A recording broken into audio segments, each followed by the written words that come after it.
मान्यताओं के अनुसार परम पूज्य बाबा नीम करौली महाराज जी ने अपने जीवन काल में कई चमत्कार किए हैं। उनमें से एक चमत्कार यह भी है।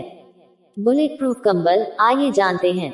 रिचर्ड एल्पर्ट ने 1979 में नीम करौली बाबा के चमत्कारों पर मिरेकल ऑफ लव नामक एक किताब लिखी। इसी में बुलेट प्रूफ कंबल नाम से एक घटना का जिक्र है।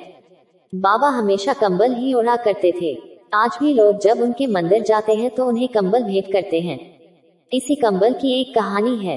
बाबा के कई भक्त थे। उनमें से ही एक बुजुर्ग दंपत्ति थे जो फतेहगढ़ में रहते थे। ये घटना 1943 की है। एक दिन अचानक बाबा उनके घर पहुंच गए और कहने लगे वे रात में यहीं रुकेंगे।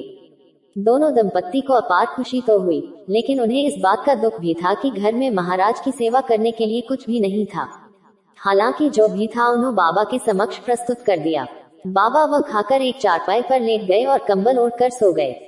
दोनों बुजुर्ग दंपत्ति भी सो गए, लेकिन महाराज जी कंबल ओढ़कर रात भर कराहते रहे। ऐसे में दंपत्ति कैसे नींद आती।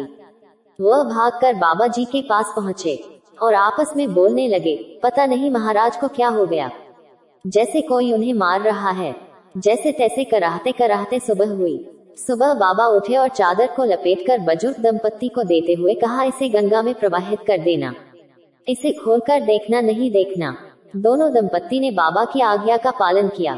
जाते हुए बाबा ने कहा कि चिंता मत करना, महीने भर में आपका बेटा लौट आएगा। जब वे चादर लेकर नदी की ओर जा रहे थे तो उन्होंने महसूस किया कि इसमें लोहे का कुछ सामान रखा हुआ है, लेकिन बाबा ने तो खाली चादर ही हमारे सामने लपेटकर हमें दी थी। खैर, हमें तो बाबा की आज्ञा का पालन करना है। ये सोचकर उन्होंने वह चादर वैसी की वैसी ही नदी में प्रवाहित कर दी। लगभग एक माह के बाद बुजुर्ग दंपत्ति का इकलौता पुत्र बर्मा फ्रंट से लौट आया। वह ब्रिटिश फौज में सैनिक था और दूसरे विश्व युद्ध के वक्त बर्मा फ्रंट पर तैनात था। उसे देखकर दोनों बुजुर्ग दंपत्ति खुश हो गए और उसने घर आकर कुछ ऐसी कहानी बताई जो किसी को समझ नहीं आई। उसने बताया कि करीब महीने भर पहले एक दिन वह दुश्मन फौजों के साथ घिर गया था। रात भर गोलीबारी हुई। उसके सारे साथी मारे गए, लेकिन वह अकेला बच गया। मैं कैसे बच गया यह मुझे पता नहीं। उस गोलीबारी में उसे एक भी गोली नहीं लगी।